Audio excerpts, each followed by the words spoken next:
يا أيها الذين آمنوا اتقوا الله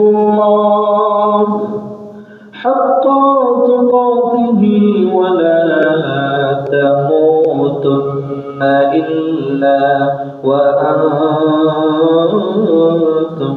মুসলিমুন। আল্লাহ রাব্বুল আলামিন বলেন, দুনিয়ার জমিনের মধ্যে আমার ভয় যখন উঠে যাবে, যখন মানুষগুলি আদম সন্তানগুলি আখিরি জামানার পয়গম্বরের উম্মতগুলি যখন আমার ভয় তাদের অন্তরের মধ্যে ধীরে ধীরে যখন চলে যাইতে থাকবে, তখন আমি রব্বে কাবা তাদের প্রকাশিত ভাবে আযাবের সম্মুখীন করে দেব।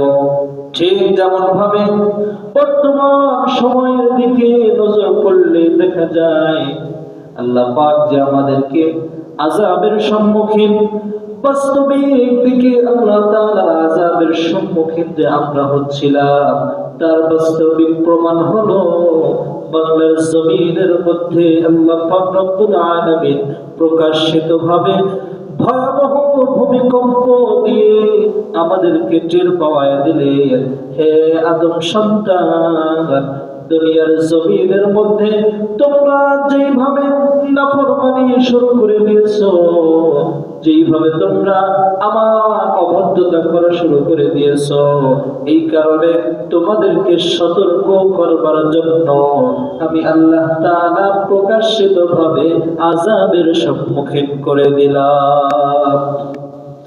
এই আযাব আসার কারণ হলো হাদিসের মধ্যে আল্লাহ রাসূল সাল্লাল্লাহু আলাইহি ওয়াসাল্লাম উল্লেখ করেন, 14টি কারণ যখন বাংলার জমিনের মধ্যে ঘটে যাবে, তৎক্ষণাৎ আল্লাহ তাআলার প্রকাশিত আযাব জমিনের মধ্যে চলে আসবে। কয়টি কারণ? 14টি কারণ। নাম্বার 1 হলো আল ফাহিশাতুল আযাব। যখন মানুষগুলি তাদের জবান মুবারকে মিথ্যা কথা অহরহ বলা শুরু করবে।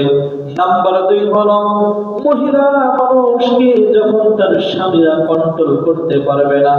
বর্তমান সময়ের মধ্যে স্ত্রীদেরকে কন্ট্রোল করা সবথেকে বড় কঠিন।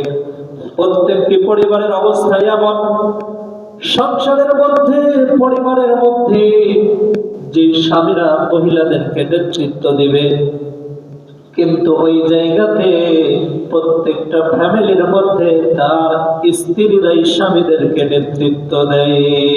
ঠিক কিনা?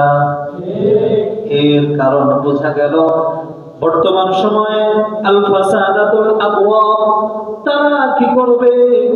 স্ত্রীদেরকে কন্ট্রোলে রাখতে পারবে না। নাম্বার 3 হলো মহিলারা প্রত্যেকটি জায়গাতে তারা মোটা কাপড়কে বাদ দিয়ে তারা পরিধান করবে পাতলা কাপড়। ঠিক কিনা?